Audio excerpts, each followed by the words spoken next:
ഞാൻ ഓഫീസിൽ പോകാറില്ല. I don't go to the office. I don't go to the office. ഇപ്പോൾ ഞാൻ ഇന്നലെ ഓഫീസിൽ പോയിട്ടില്ലെന്നാകുമ്പോൾ I didn't go to the office yesterday. അപ്പോൾ കഴിഞ്ഞു പോയ കാര്യത്തിൽ ഡിഡ്. ഇപ്പോൾ പോവാറില്ല, കാണാറില്ല, വിളിക്കാറില്ല, തിന്നാറില്ല എന്നൊക്കെ പറയുമ്പോൾ നിങ്ങൾ ഡു ഉപയോഗിച്ചോ. ഞാൻ കുറച്ച് എക്സാമ്പിൾസ് വരുമ്പോൾ പെട്ടെന്ന് മനസ്സിലാവും. ഒരുപാട് ആൾക്കാർക്ക് കൺഫ്യൂഷനാണ്. സേവ് ചെയ്തോ, ഉപകാരപ്പെടും.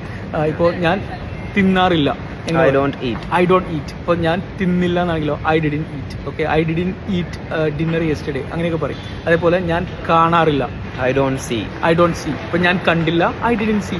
ഓക്കെ, അതേപോലെ ഞാൻ തമിഴ് മൂവീസ് ഞാൻ കാണാറില്ല, I don't watch Tamil movies. I don't watch Tamil movies. ഇപ്പോൾ ഞാൻ പറയാം ഇന്നലെ ഞാൻ തമിഴ് മൂവി കണ്ടില്ല, ഐ ഡിഡിൻ വാച്ച്. കണ്ടോ, I didn't watch Tamil movie yesterday. അതേപോലെ ഞാൻ കളിക്കാറില്ല, I don't play. I don't play. ഞാൻ കളിച്ചില്ല, I didn't play. I didn't play. ഞാൻ സ്മോക്ക് ചെയ്യാറില്ല. I don't smoke. അപ്പോൾ ഞാൻ ഇന്നലെ സ്മോക്ക് ചെയ്തിട്ടില്ല, ഐ ഡിഡിൻ എന്ന് പറയാം. അപ്പോൾ കഴിഞ്ഞ പോലത്തെ did, I didn't smoke yesterday. കണ്ടോ, വളരെ ഈസി അല്ലേ? അപ്പോൾ ഇത് നിങ്ങൾക്ക് ക്ലിയർ ആയിട്ടുണ്ടെന്ന് അറിയാൻ വേണ്ടിയിട്ട് ഞാൻ ചെറിയ ടെസ്റ്റ് ചെയ്യാണ്.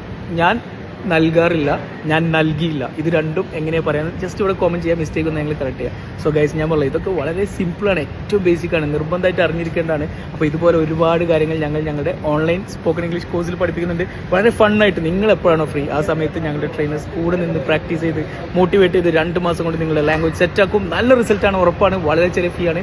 ഇല്ലെങ്കിൽ റീഫണ്ട് പോളിസി ഉണ്ട്. മുകളിൽ പോവുക, ബയോൾ വാട്സപ്പ് ലിങ്ക് ഉണ്ട്, ക്ലിക്ക് ചെയ്യാം. പുതിയ ബാച്ച് 2 ദിവസം കൊണ്ട്